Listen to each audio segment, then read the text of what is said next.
میں چاہ رہا تھا کہ میں اپنے لیڈر اپنے قائد جناب عمران خان سے آپ سے ملوں. جس دن میں نے حلف لیا, میں نے کہا کہ میں تمام آئینی اور قانونی طریقے اپناؤں گا, میں جاؤں گا عدالت. میں عدالت گیا, اس سے پہلے میں نے پنجاب حکومت کو اور وفاقی حکومت کو لیٹر لکھے کہ مجھے اپنے لیڈر سے ملنے دے. میں نے وزیر اعظم صاحب کو کہا کہ مجھے اپنے لیڈر اپنے قائد سے ملنے دے. عدالت نے پرسوں حکم دیا, کل حکم دیا کہ مجھے عمران خان میرے لیڈر میرے قائد سے ملنے دیا جائے, لیکن مجھے ملنے نہیں دیا گیا. تو میں نے یہ فیصلہ کیا کہ میں عوام کے درمیان جاؤں گا, اپنا مقدمہ عوام کے سامنے رکھوں گا, اور انشاءاللہ تعالی اب انصاف سڑکوں پر ہوگا انشاءاللہ تعالی. میں آپ لوگوں کے پاس آیا ہوں, لیکن اس کے بعد میرے عزیز ساتھیوں یہ بات غور سے سنو. اس کے بعد مجھے کہا گیا کہ تم نہ جاؤ, چارسدہ نہ جاؤ, خیبر نہ جاؤ, کرک نہ جاؤ, کیونکہ تمہاری جان کو خطرہ ہے, تم مارے جاؤ گے.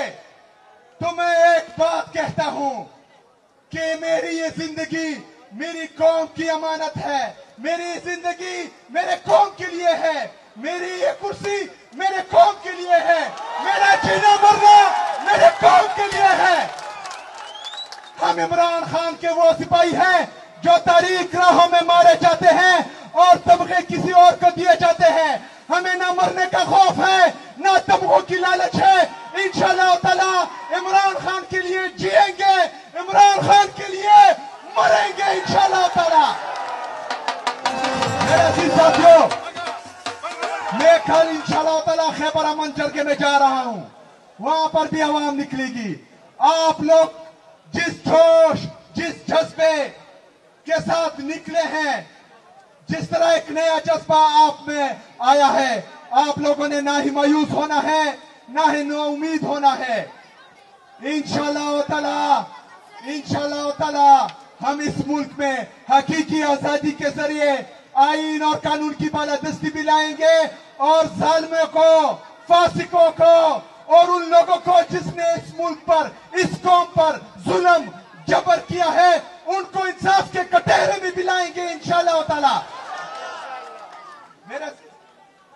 میرے عزیز ساتھیوں, آج ہنگو میں آئی ڈی بلاسٹ ہوا, جس میں ہمارا ایک ایس پی اور دو کی 3 سپاہی شہید ہوئے.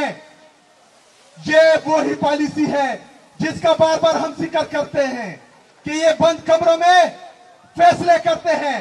وہ ہمیں اعتماد میں لیے بغیر بند کمروں کے فیصلے ہم پر مسلط کرتے ہیں, لیکن ہم ان کو بتانا چاہتے ہیں کہ اس کے بعد تمام فیصلے خیبر پختونخوا کی حکومت, خیبر پختونخوا کے عوام, خیبر پختونخوا کے پارلیمنٹ کو اعتماد میں لیے بغیر ایک فیصلہ بھی نہیں مانیں گے انشاءاللہ تعالی.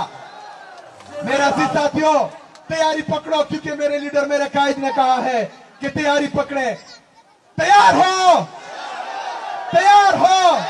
انشاءاللہ تعالی. پارٹی کی طرف سے جب بھی ہدایت آئیں گی تو چٹان کی طرح کھڑے بھی ہوں گے, باہر بھی نکلیں گے, اور اپنے لیڈر کو باہر بھی نکالیں گے انشاءاللہ تعالی.